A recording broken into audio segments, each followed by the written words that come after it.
This is Commander from Aiken Saber Academy.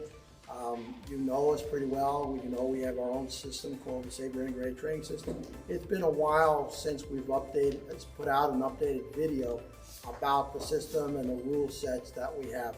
So this is fellow instructor Nick. We're going to do that today. So this is the modern 2022 version of our system, plus the combat rule sets that goes with it. So, Saber Integrated Training System consists of two parts. There's a training component.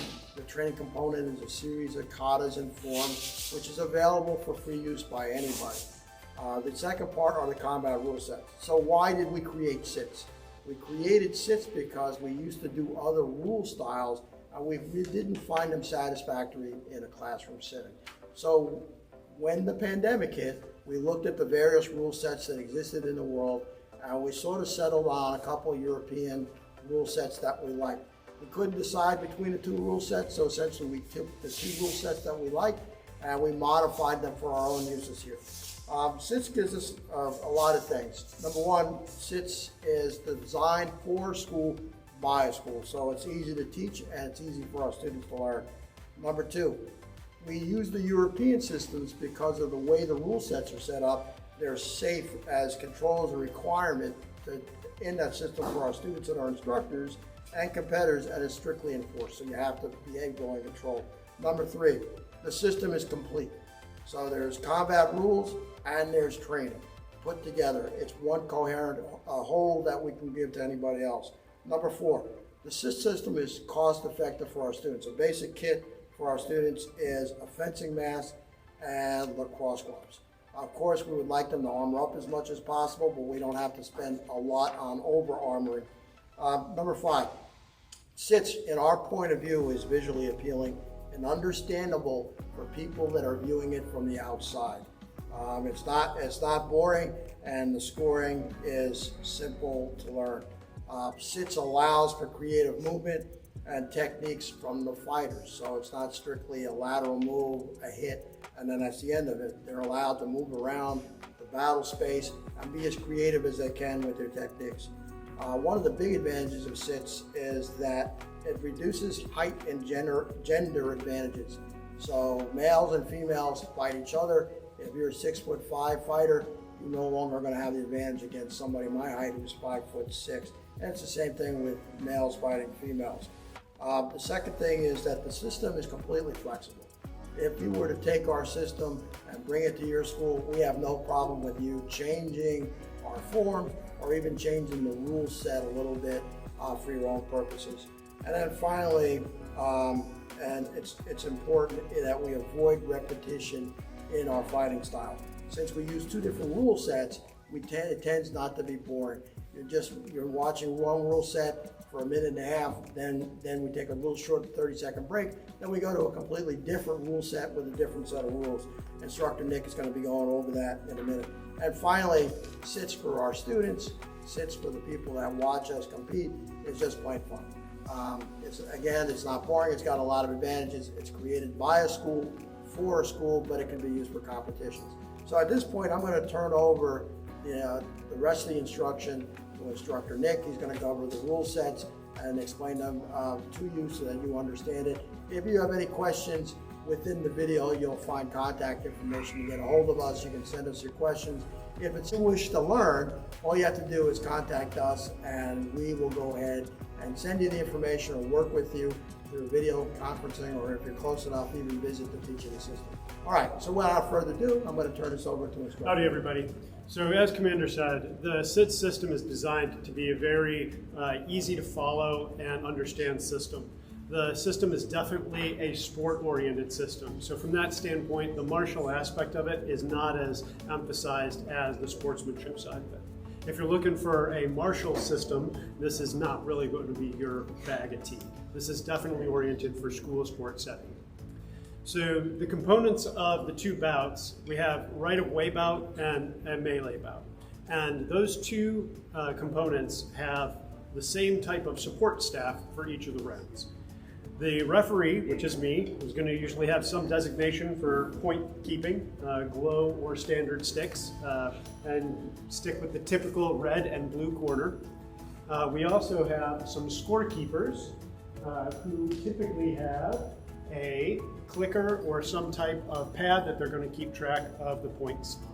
We've got a scorekeeper over in the corner, move in and say hi to the camera, and we've got a scorekeeper for the other corner in the back with Tommy. So that's Samuel and Tommy, two of our newer students who are going to be keeping track of the scores in the bouts.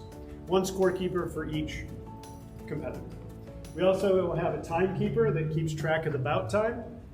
So that's Chris today, is keeping track of our time. And how the timekeeping works is that this is designed to be a continuous bout system. So there's very few pauses in it. It's not a break-hold style system. You'll see as we go through it that when a fighter scores a point, both fighters will disengage for a couple steps and immediately re-engage back into the bout. The only time the time is going to be stopped is if there's an issue with equipment or safety. So occasionally the ref will call break if there's a clinch or some type of out of bounds or a piece of a lightsaber goes flying off. At those points in times we'll stop the time and pause the bout and then reset, get things moving again. And that's true for both of the rounds. We want this to be a fast moving and engaging system. The pauses should be minimal. Finally, we're also going to have some line judges, so raise your hands, line judges. We've got Jared and Chance who are working on the line, and they are going to also watch for scoring and point to who they believe got the right of way and made a successful touch on the opponent of the duelers. So those are the folks that are going to be there aside from our fighters. And tonight we've got 3 fighters helping out. We've got 3 of our knights. We've got Tully with the white blade, we've got Bryce with the red blade, and we've got Daniel in the back with what color blade? Green. So Daniel will be with our green blade. So those will be our 3 knights and fighters working inside of the bout this evening.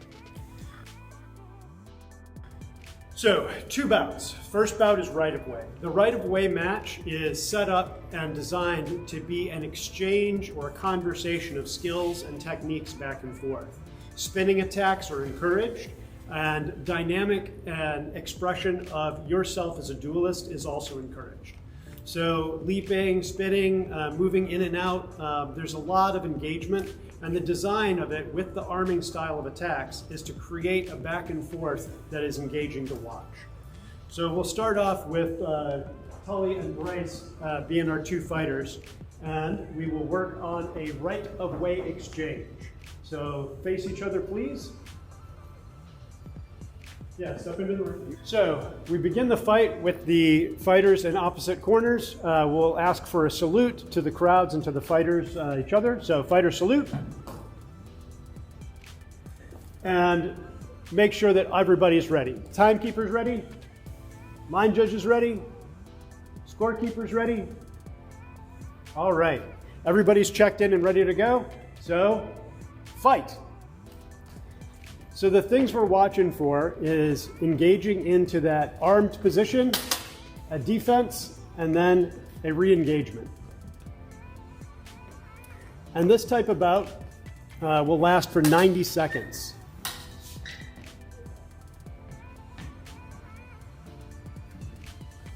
Once the 90 seconds is up, the fighters will have a 30-second break, and then we'll move into the second bout.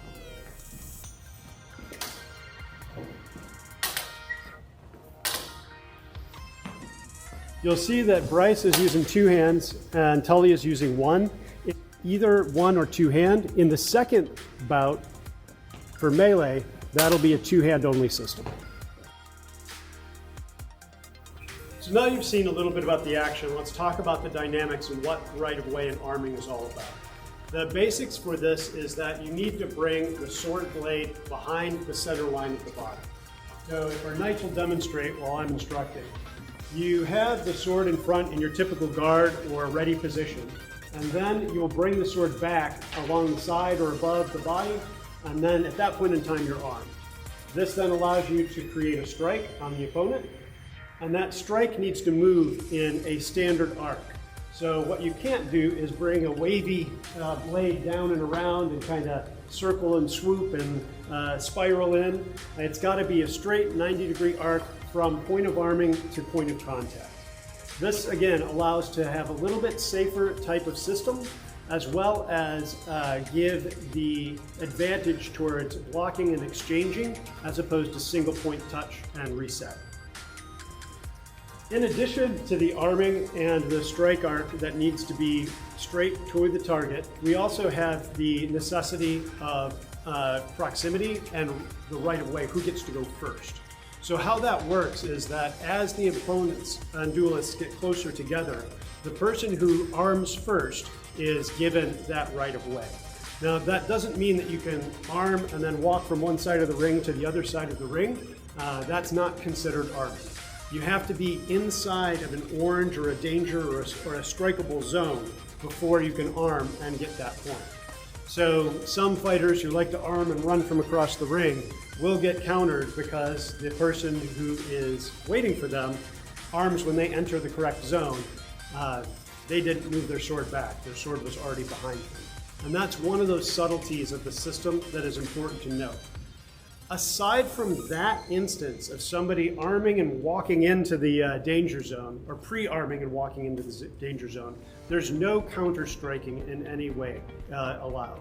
So if Tully arms a strike, and Bryce takes a shot and swings at him, Bryce's shot will not count if it connects, because Tully has right of way. And that's something that the refs and the judges have to watch for. Now, as soon as Bryce evades or defends, he has the opportunity to counterstrike. So with arming, the goal is to get that arm, strike, defense, and counterstrike. So we'll see Tully arm, Bryce defend, and then Bryce counterstrikes. And that would be a point to Bryce. And that's an ideal exchange. You have an arm, a block, and a counter.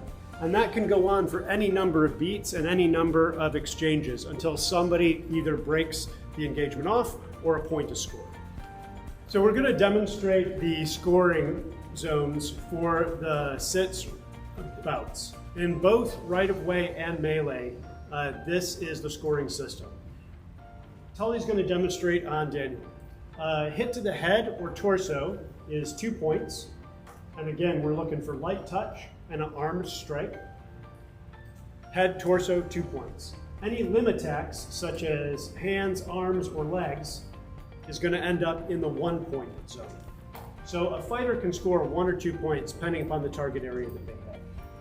Penalties and disarms can also be 1 point. So if you're like me and you occasionally get your sword knocked out of your hand or drop it, you will lose a point. You'll be applied to you. For example, if Tully swings and loses control of the saber, that would be a point to Daniel. Aside from that, the scoring is standard.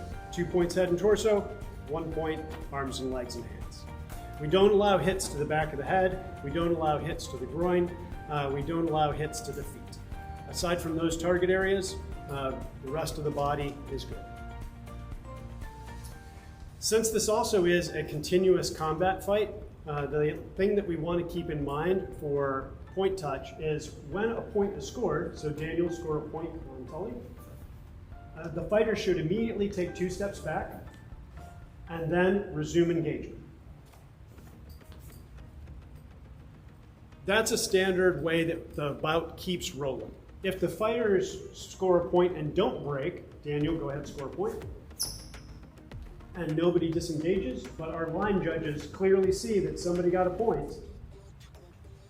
The ref is responsible for calling a break and having the fighters step apart. Break apart, fight. And that's how we try to keep the bout moving. Again, the only time we would call for a time to stop is if there's an equipment failure, an injury, or a clinch that needs to be separated for safety.